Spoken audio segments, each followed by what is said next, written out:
Hello friends. आज हम बात करने वाले हैं कंप्यूटर नेटवर्क के बारे में। जैसा कि आप सभी जानते हैं कि एमआरएस का टियर 1 जो है वो हो चुका है और अब हम प्रिपेयर कर रहे हैं टियर 2 के लिए।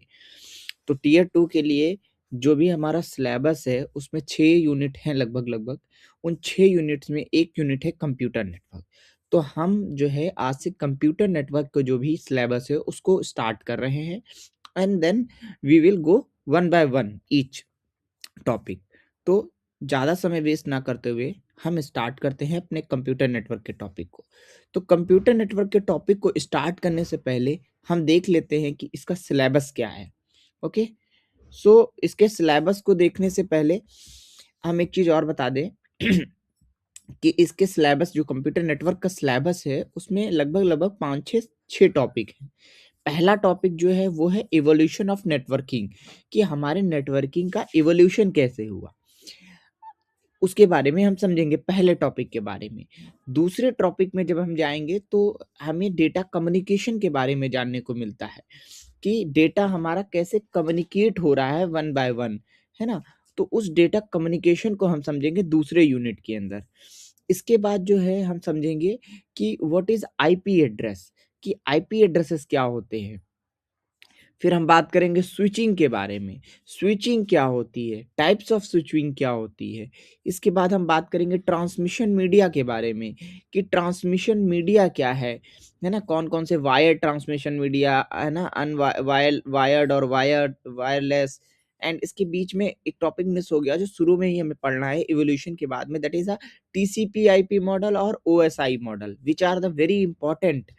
ठीक है? तो टीसीपी आईपी मॉडल के बारे में भी पढ़ेंगे। तो ये सारे ही टॉपिक हम one by one short videos के अंदर कवर करेंगे।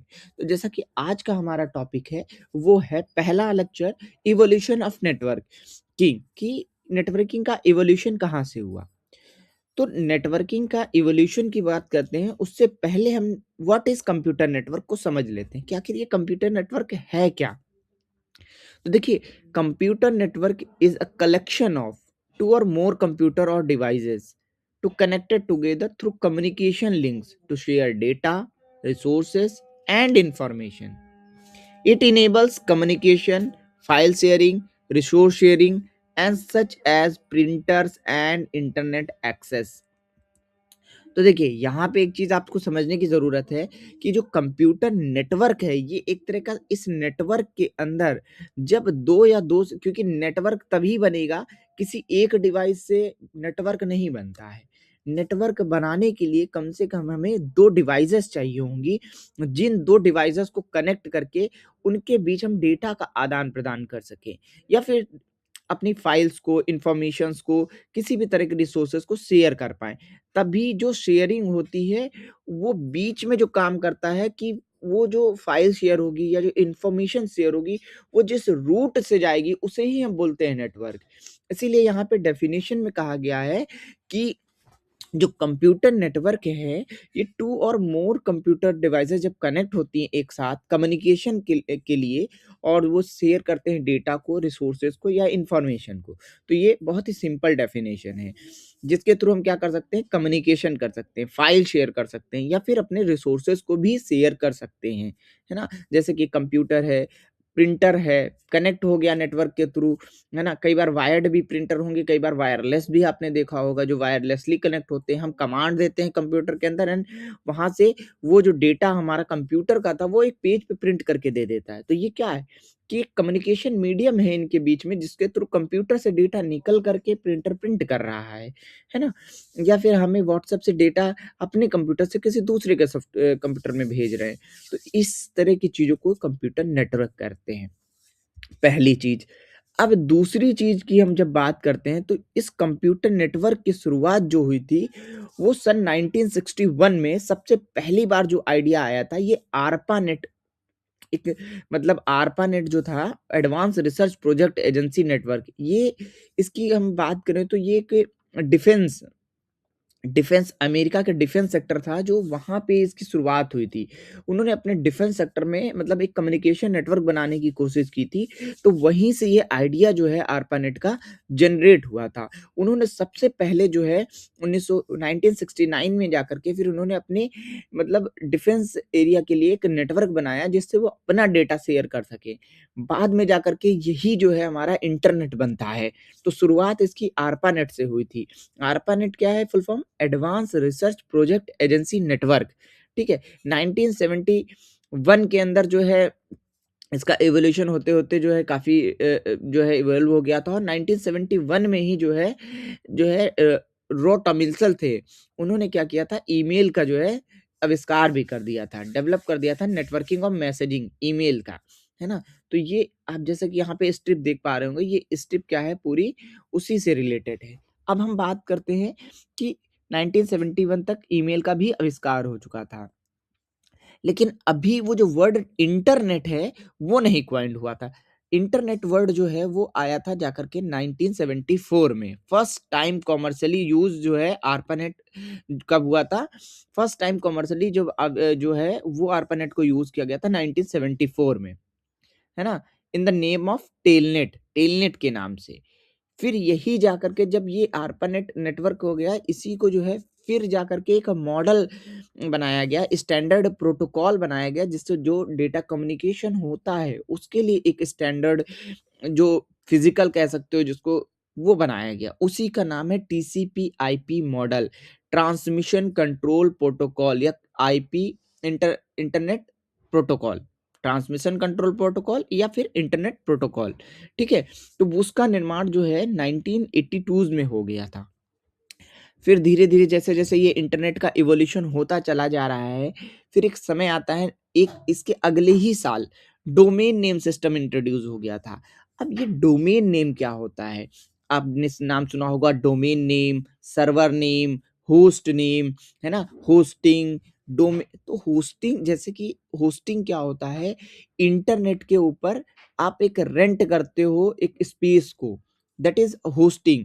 जहाँ पे अपनी आप फाइल्स को, वेबसाइट्स के डेटा को, वेब पेजेस को रखते हो। दैट इज़ कॉल्ड लाइक आपने एक अपना अपना घर की तरह समझिए, आप किराए पे एक मकान लेते हो और आप वहाँ पे अपना सामान रखते हो। That is a rented space on the internet is a same concept, है ना? तो ये सेम कॉन्सेप्ट इंटरनेट पे जब हम कोई भी चीज़ रेंट लेते हैं, स्पेस रेंट लेते हैं, तो वो होस्टिंग होती।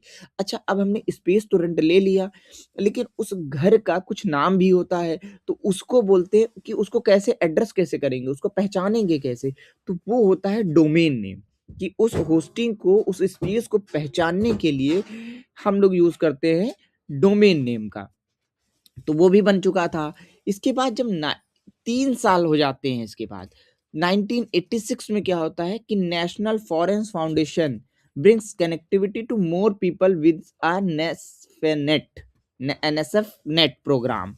एनएसएफ नेट प्रोग्राम क्या है? फुल फॉर्म ऊपर दिया हुआ है, national science foundation brings connectivity to more people with NSF net, है ना? तो एनएसएफ नेट नाम का प्रोग्राम जो है इस समय इवॉल्व होता है। फिर 1990s तक आते-आते धीरे-धीरे जो है अब द बर्नर-ली ने क्या किया, एक सर्न डेवलप किया एचटीएमएल एंड यूआरएल्स। यूआरएल्स आप समझते ही हैं, जो ब्राउज़र के अंदर हम पूरा एड्रेस डालते हैं, that is a complete address of web page, that is called URL. और एचटी है ना, डब्ल्यूडब्ल्यूडब्ल्यू का भी आविष्कार तब तक बर्थ हो चुका था। और 1997 में फर्स्ट वर्जन ऑफ वाईफाई भी जो है आपका वायरलेस आपका जो है ये डेवलप हो चुका था। तो इस तरह से जो है इंटरनेट का इवोल्यूशन स्टार्ट हुआ। ठीक है, अभी हम इसके बारे में बात कर रहे हैं। फिर हम बात करेंगे कैसे हम इस चीज़ को और आगे ले जा सकते हैं। अब नेक्स्ट स्लाइड में आते हैं। ठीक है, नेक्स्ट स्लाइड मूव करते हैं। 1 सेकंड रुकिएगा। ठीक है, तो जैसा कि हमने आपको पहले इसके बारे में बता चुके हैं कि 3 स्टेजेस थी। ARPANET आया 1969 में। इसका full form advance research project agency network. Origin development इसका जो है यू डिपार्टमेंट ऑफ डिफेंस ने किया, और इसका जो जो गोल था वो क्या था, to connect computers at different universities so they can share the data even if one part of the network was destroyed. ठीक है, वॉर के समय, इस वॉर के समय में ये सारी चीजें हो रही थी, है ना। पैकेट स्विचिंग का ये लोग यूज करते थे। देन सेकेंड स्टेज जो आती है, सेकेंड स्टेज के अंदर जो है, सेकेंड स्टेज के अंदर जो है वो एनएसएफ नेट। ठीक है, और एनएसएफ नेट मिड 1990s तक आता है, और इसका फुल फॉर्म क्या था, national science foundation network. National science foundation network, इसको इसका जो रोल था वो क्रिएट किया गया था, high capacity network to connect various academic and research institutions. मतलब जो वो पहले वाला ARPANET को डिफेंस पर्पस के लिए बनाया हमने, और यूनिवर्सिटीज वगैरह को कनेक्ट वॉर टाइम के लिए। एनएसएफ नेट बनाया गया था नेशनल साइंस फाउंडेशन की तरफ से, है ना। इसका जो मकसद था वो ये था कि जो भी एकेडमिक रिसर्च इंस्टीट्यूशंस हैं उन सब को कनेक्ट किया जाए, है ना। इसके थ्रू जो है एवोल्यूशन ऑफ नेटवर्क और भी इंक्रीज हुआ। और जो इसमें एनएसएफ नेट था ये फास्टर देन आरपा नेट था, है ना। एकेडमिक मेन स्ट्रीम से जुड़ा जुड़ा हुआ था। तो इसने क्या किया, एक्चुअली इसने क्या किया, आरपा नेट को रिप्लेस कर दिया, है ना। और इसको रिप्लेस करने के बाद जो है इसकी तीसरी स्टेज आती है। जब तीसरी स्टेज आती है तो उसके अंदर हम लोग जो है बात करेंगे the internet, most important thing of our. अब जो है हमारी सबसे महत्वपूर्ण चीज है द इंटरनेट, जो हमारा 1990 से आज तक हम लोग यूज करके आते हैं। The network of networks, networks का एक बहुत बड़ा जाल जिसके थ्रू आज पूरी दुनिया के अंदर सब कुछ नेटवर्क के पे ही डिपेंड कर रहा है। Everything is depend on the network. ठीक है, तो इसकी शुरुआत जो है 1990 से हो चुकी थी, और ये एक जो है प्राइवेट कमर्शियल इंटरेस्ट था जब बनाया गया था। ठीक है, टिम बर्नर ली ने इसको इन्वेंट किया था, याद रखिएगा, टिम बर्नर ली इसके इन्वेंटर थे। WWW वर्ल्ड वाइड वेब इन्होंने बनाया, making the internet user friendly with browsers and link.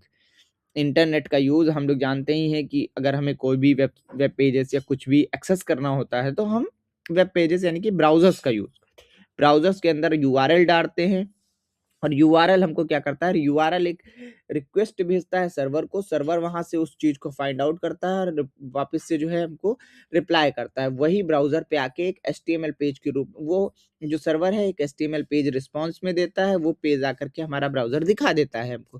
तो ये कंप्लीट प्रोसेस होता है। ठीक है, एक कंप्लीट प्रोसेस होता है वहां पे। यहाँ पे क्विक कंपैरिजन हमने दिखा दिया है कि 1970s में ARPANET आया, इसके बाद NSF national school foundation network आया, 1980s में इंटरनेट 1990 से। ये हमारा मिलिट्री रिसर्च के लिए बनाया गया था ARPANET, आपको बता ही चुका हूँ। और ये एक एकेडमिक, जो NSF नेट था ये एक एकेडमिक इंस्टीट्यूशंस को कनेक्ट करने के लिए बनाया गया था, फास्टर देन ARPANET था। एंड इंटरनेट एक पब्लिक और प्राइवेट कह सकते हो नेटवर्क था जिसको बनाया गया था। कनेक्टिविटी के नाम पे देखा जा सके तो, क्योंकि जानते हो ARPANET बहुत ही जो है क्या कहते हैं लिमिटेड था, डिफेंस डिफेंस के लिए बनाया गया था, वॉर वगैरह के लिए कनेक्ट करने के लिए। लेकिन एनएसएफ नेट उससे थोड़ा एडवांस हुआ और उसने पूरी यूनिवर्सिटीज और मेन स्ट्रीम जो भी एकेडमिक रिसर्च वगैरह थी उन यूनिवर्सिटीज को कनेक्ट किया। देन आया इंटरनेट जिसने पूरी दुनिया को कनेक्ट कर दिया। तो इस तरह से आप एक क्विक टेबल भी बना सकते हैं इजीली याद करने के लिए तीनों चीजों को। तो आपने समझ लिया इवोल्यूशन ऑफ कंप्यूटर नेटवर्क, कैसे हमारा नेटवर्क सिस्टम बनना स्टार्ट हुआ और आज हम कहाँ पे हैं। ठीक है, तो एक क्विक समरी के तौर पे यहाँ पे हमने बना दिया है आंसर कि the evolution of network begins with ARPANET in 1969, established by the US Department of Defense to share research data using packet switching। ठीक है, in the 1980s NSF net यानी कि national school foundation network expanded this concept by connecting universities with high speed transmission lines, creating a more robust academic network. Okay, by the 1990s commercial restrictions were lifted and the integration of these various networks led to the birth of internet. And today's the internet is a global network of networks that relies on the TCP/IP protocol to facilitate communication, resources sharing, and e-commerce on massive scale. ठीक है? तो ये भी आप अच्छा-सा answer लिखना चाहें 100 words का तो इस तरह से भी लिख सकते हो और बाकी लिखने के अलावा भी आप पॉइंट वाइज़ लिखना चाहें तो जैसा कि हमने प पीछे बताया है आपको तो आप पॉइंट वाइज़ भी जो है इस तरह से लिख सकते हैं, तीनों को। तो एक 4 मार्क्स का आता है नंबर अगर ऐसा कुछ आता है तो आप इतना सफिशिएंट डेटा है इसके लिए। आराम से आप इसको लिख सकते हैं। आई थिंक मुझे लगता है पूरा टॉपिक बहुत ही अच्छे से और आराम से क्लियर हो चुका होगा आप सबको। तो इस वीडियो के लिए हम इतना ही रखते हैं और वेट करिए नेक्स्ट वीडियो का, जिसमें हम लोग यहाँ पे एक विज़ुअल मेमोरी के लिए हमने ये भी बना दिया एएनआई, जो कि हमारी न्यूज़ एजेंसी आप जानते ही होंगे, एक न्यूज़ एजेंसी एएनआई। तो उसके शॉर्टकट से आप ये याद कर सकते हैं, ठीक है? और जो हमारा दूसरा लेक्चर होगा वो डेटा कम्युनिकेशन टर्मिनोलॉजीज़ पे होगा। तो उसके लिए वेट करिए, दूसरा वीडियो भी हमारा लेक्चर जल्द ही आ जाएगा। नेक्स्ट और मोस्ट प्रोबेबली आज ही या कल हम रिलीज़ कर देंगे इसको। इस तरह से हम बहुत जल्दी जो है पूरा सिलेबस यूएमआरएस 2 का कंप्लीट करेंगे। हमारा टारगेट है 15 से 20 दिन के अंदर मेन थ्योरी टॉपिक्स को कंप्लीट कर देंगे। ठीक है? तो आप जुड़े रहिए चैनल को। अगर आपको वीडियो अच्छा लगता है तो कमेंट करें, शेयर करें और thank you so much for this video.